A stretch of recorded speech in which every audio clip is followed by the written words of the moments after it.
Sewu kutho wis saliwati, sewu ati tak takoni, nanging kabeh padha ora ngerteni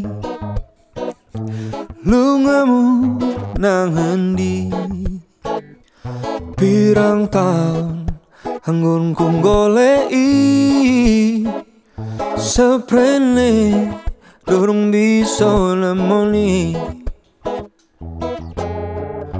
Wis tak coba nglalekake jenengmu saka atiku, satenane aku ora ngapusi isi tresno sliramu.